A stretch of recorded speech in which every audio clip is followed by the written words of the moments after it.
नमस्कार, देवर ठाकुर मेरा नाम है और आप देख रहे हैं नया भारत। बिहार में तो सियासी खेला हो गया, लेकिन अब बारी है देश की राजधानी दिल्ली की। जी हाँ, जहां पर आम आदमी पार्टी की सरकार है, वो सरकार जो ये दावा करती है कि भैया हम कट्टर ईमानदार हैं, हमारी ईमानदारी पर तो आप सवाल ही नहीं खड़े कर सकते। हालांकि ये बात अलग है कि उनके डिप्टी सीएम साहब यानी कि मनीष सिसोदिया और कई मंत्री जेल में बंद हैं। और साथ ही आपको जानकारी दे दें कि दिल्ली के मुख्यमंत्री अरविंद केजरीवाल को भी बैक टू बैक नोटिस मिल चुके हैं, लेकिन नोटिस मिलने के बाद भी वो पूछताछ के लिए नहीं जाते हैं। लेकिन इन सब के बीच एक खबर ये सामने आई है कि दिल्ली के मुख्यमंत्री यानी कि अरविंद केजरीवाल को गिरफ्तार किया जाएगा और उनके बाद बीजेपी की सरकार दिल्ली में बन जाएगी, यानी कि दिल्ली में एक बार फिर से कमल खिल जाएगा। दरअसल दिल्ली के मुख्यमंत्री अरविंद केजरीवाल ने भारतीय जनता पार्टी पर सनसनीखेज आरोप लगाए।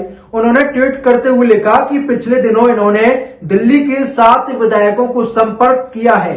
कुछ दिन बाद अरविंद केजरीवाल को गिरफ्तार कर लेंगे, उसके बाद विधायकों को भी तोड़ेंगे। 21 विधायक से बातचीत हो गई है, बाकी से भी बातचीत कर रहे हैं। उसके बाद दिल्ली में आम आदमी पार्टी की सरकार को गिरा देंगे।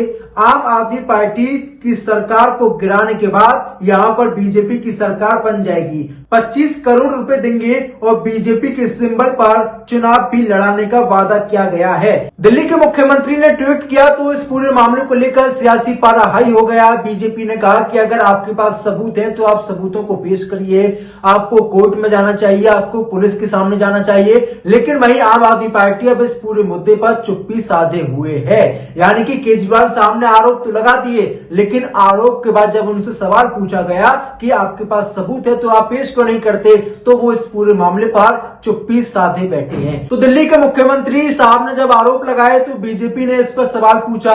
सवाल ये पूछा कि अगर आपके पास सबूत है तो आप पेश क्यों नहीं करते। अब आपको क्या लगता है कि दिल्ली में किसकी सरकार बनेगी? क्या भारतीय जनता पार्टी की यहाँ पर सरकार बन पाएगी या फिर दिल्ली में आम आदमी पार्टी की सरकार कंटिन्यू रहेगी? इस पूरी खबर को लेकर आपकी क्या कुछ राय है, हमें कमेंट करके जरूर बताएं।